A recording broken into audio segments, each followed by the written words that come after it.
This is my shirt for the day. I love the style. This is my white leather jacket, fake leather, that I haven't actually worn since I've been here the whole time. One of my favorite perfumes from Henry Rose. We are all dressed up. It is like 10 degrees out, so let's go.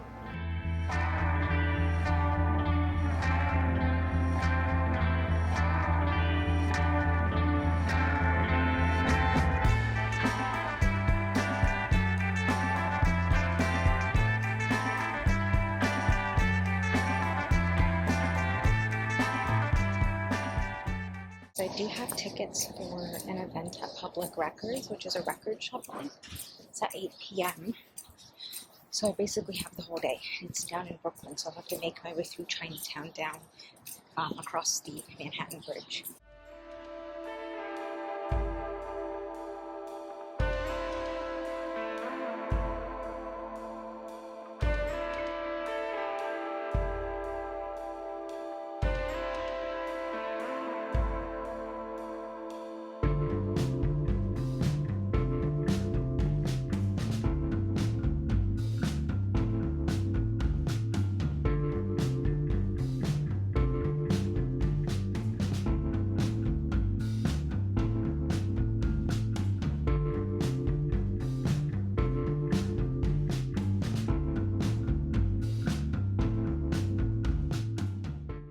We are in the West Village right now because the place I just went to is in the West Village, so NYU, which is New York University, is here. I also got this book. They have records and stuff, and the book was only like $4.90, which is really cheap because the other book I got at the more popular, I feel like more premium bookstores, it's like 20 to 30 bucks.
I went to Bonnie Slotnick's cookbook store. I'll show you guys actually. I got this book, the 1996 $1 Million Bake Off from Pillsbury, and I really want to try like these recipes that are not just online, but they were like tested and put into magazines. It's just fun to cook out of like a magazine recipe. The lady working there was Bonnie Slotnick. She's had the shop for so many years. It's a tiny cookbook shop. They have like so many cookbooks that you probably will not be able to find anywhere else. She gave me a paper invoice. I mean, she does take card, not just cash, but she gave me a paper invoice like old school. She gave me a list of the bookstores in the area, like a little printed list with the addresses. She also has a little QR code you can scan. It'll bring up a map and a list of all the bookstores in the area, and it puts them all on your Google map. Okay, let's go. I already have like 3 books accumulated. Let's see what else we can find.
going to Public Records. It's about an 11-minute walk, and the event starts at 8, so I'll be like 10 minutes early. I think it was kind of like a music show slash DJ. I don't exactly know what it is.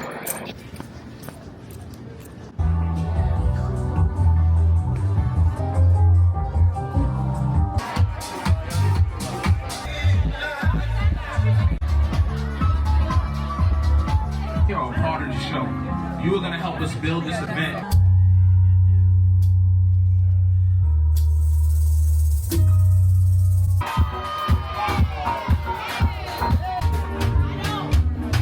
We finished with the transition. Lay a rhythm.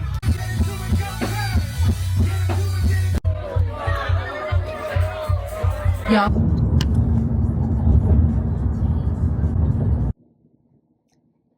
I didn't get a chance to actually like eat today because I went and got the matcha and I was intending to like get food, and then I went to Public Record and it didn't end. Like it was literally intermission when I left, and it's 11:30 p.m.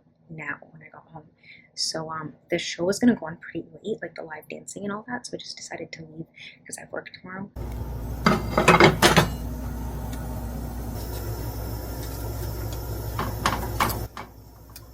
I have made my dinner. I made the same noodles from like the last 2 days. Because sometimes I'll put silken tofu sauce in it that I make, or I'll put like marinara sauce, or I'll put salsa with avocado. So like salsa kind of with guac. It's a really good combination. Tamari with peanut butter, with miso, sesame oil as well, and sometimes like olive oil with garlic and black pepper. Basically, I have like 6 different flavor combinations, and today it's like the marinara, which is all on the bottom. You can't even see it. Not the best plate to eat this in, and then mushrooms. Also, I do have some baby carrots with peanut butter. Yay. And I just had some toast. We're gonna crack some black pepper. We're gonna crack some pink salt. We're gonna get some work done also. So I went to a cafe earlier today, Cafe Lyria. So cute inside. It's like a Greek-inspired cafe, although I just got like a black iced coffee, so I didn't really try anything specific. They might have some Greek-related lattes and stuff. But then I went to a couple bookstores, and there are 2 books by H.G. Wells. There's The Magic Shop, and there's also The Invisible Man. And I remember reading this book called The Invisible Man, and it just made me like very nostalgic. I think that was the same author. That must have been the same Invisible Man book that I read at the time, but I was too young to understand what it meant. I wanted to read it again. So I'm going to go around to bookstores and see if I can find it. And then the same author has a book called The Magic Shop, and I want to read it. But I do want to finish the books I got first. So I got this book, which is in German. Honestly, I don't know what it's about because I haven't actually read it yet. And some of the words, even on the back side of it, like I can't understand all of the words. I think it is about... When I was in the bookstore, I saw a lot of these books with this written on the back, which to me, my understanding means like backpack books or like bag books. Maybe they're like tiny little stories. This I feel was better for a beginner than some of the other books I was finding. We're going to try to read that. I don't have a pen at all. I need to go to like Muji, if you know Muji, all Japanese stuff. Their pens are amazing. Or the bookstore where I got my other book from, the Paris apartment one. That had really nice gel pens, and I never picked one up because I thought I wouldn't need it. I do want to highlight the words in that German book because I finished the entire German Duolingo tree. But if you know anything about Duolingo, you know that does not make you fluent. I paid for Rosetta Stone, and I absolutely do not like the layout of Rosetta Stone, so it makes it very difficult for me to even want to practice every day, even though I've paid for it. But Duolingo has a daily refresh, so like words that you learned months and months ago, like they will come back up in the daily refresh, so you have something to do every day, but you're not learning new things. So what I really like is, you know, picking up a book and learning from that. So I can highlight the words and then maybe write in pen like what they mean in English. That way you learn new vocabulary. Honestly, I don't know if there's anything similar to Duolingo that can make it into a fun game and make me more fluent. If you know anything, let me know because I do not like Rosetta Stone. I'm sorry. Unfortunately, I've already paid for it, so I'll try to make a bit of use of it, but like I'm not enjoying it, so it makes it difficult to stick to it. Then I went to I think it's called the Village Bookstore. If you are interested in books about New York City culture, it was like a coffee table book, really beautiful photographs of just the different storefronts that have opened and closed in New York. One book that I came across, so RuPaul from RuPaul's Drag Race, if you know that TV show, I didn't know that RuPaul was a part of this, which is called the Club Kids. I'll show you what I'm talking about. Back in like the 80s and 90s, there was a whole different nightlife scene at that time. And this book, The Club Kids, this is actually written by someone named Wallpaper, and he was one of the Club Kids. So I'll read you the back. It says, "The Club Kids is a high-impact diary of New York City in the 1990s. Seen through the eyes of Wallpaper, a central figure within the Club Kids, a comprehensive document known for their outrageous looks, legendary parties, and sometimes illicit antics. The Club Kids were the embodiment of Generation X and would prove to be the final definitive subculture group of the analog world. The 90s have come to be known as the last discernible and cohesive decade, cherished by those who experienced it and romanticized by those who missed it. Sometimes I wonder if things in the 80s and 90s were romanticized just because you grew up in that time, whereas people growing up now would look back like, oh, my childhood was amazing before self-driving cars or something. Like, and maybe it's just because it's nostalgia from growing up in that time period, not that it was necessarily better than 30 years in the future or 30 years in the past. I hear a lot about how the 80s and 90s were a better time, especially even this. It kind of romanticizes and makes you want to be a part of that. There was not a lot of acceptance, especially, you're going to Times Square, you're going on the subway, you're going out in public, dressed up in drag, like Wallpaper, the author, talks about it in the book. Things were more difficult back then. I don't know, like the Club Kids were basically the influencers of that age. You would clearly be able to spot a Club Kid. I'll also show you the font. It's written like this. Look at the font. Kind of like underground font, if that makes sense. Not like Arial or Times New Roman. Sometimes I do wonder, was it that much better? All the clubs that were mentioned in that Club Kids, all the clubs mentioned in this book have been shut down now. They've been repurposed into other things and other spaces. I mean, it's a whole underground world. And then I went to Bonnie Slotnick's cookbooks. It looks like it could have been someone's basement. She has so many different cookbooks. I got this, so I didn't want to go in and like not buy something because it was such a tiny space and it was just this old lady who was Bonnie running the place, and I was like, you know what, I'll do something to support. This is from April 1996. She had a ton of these. This was the $1 Million Bake Off from Pillsbury Cookbooks, and it has a ton of recipes from the Bake Off. And I always wanted to try recipes from like the 90s and 2000s, recipes were not published online. They were published in magazines, and like anyone who won a recipe competition, I think they must be really tasty if they're actually ending up in a magazine, Apple nut cookie tart. Malaysian coconut chicken. But see, the thing is, although not all these recipes are vegan, I could easily get like vegan beef, vegan chicken, even vegan spam. If you don't know what that is, Google spam. I've actually never tried it, but I've seen vegan spam before. I've seen vegan shrimp before. So to be honest, like any of these recipes, I feel like it will be easy to veganize them. And also, this is the brownie macaroon on the front cover. Brownie macaroon tort. Dude, it was like $6 to try it out. This book, on the other hand, was $30, which was much more expensive, and then this book was only $4.90. Really well priced for a book here because this place was at Mercer Books. There were like 3 people in line ahead of me, and they each got a book, and it was between $5 to $7. Mercer Books, really good pricing, has a lot of good books, older books, and cheap.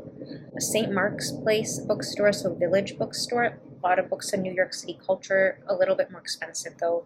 And Bonnie Slotnick's cookbooks, tons of different cookbooks, and not too expensive either. Anyways, so I actually got in to see Survival of the Thickest Season 2 premiere. I get to watch the first episode, or maybe first 2 episodes of Season 2, and I saw the trailer. It looks like she's in Italy. Tickets are first come, first served because they are free. You put your name in an email list, and if you get accepted, then you click reserve. The premiere starts at like 6:30. I want to be there by 6. By the time I leave the house, it's going to be 5 because I have a call from 4 to 5. So, I am also not allowed to bring external cameras to the movie premiere. So aside from my phone, I will not be bringing my mini vlogging camera, but my phone also does 4K footage. I don't know if you guys can even tell which parts of my YouTube videos are filmed on my little vlogging camera versus which ones are filmed in 4K on my iPhone. I'm gonna eat noodles and we're gonna go to sleep, and then I will see you guys tomorrow. Thank you for watching and good night.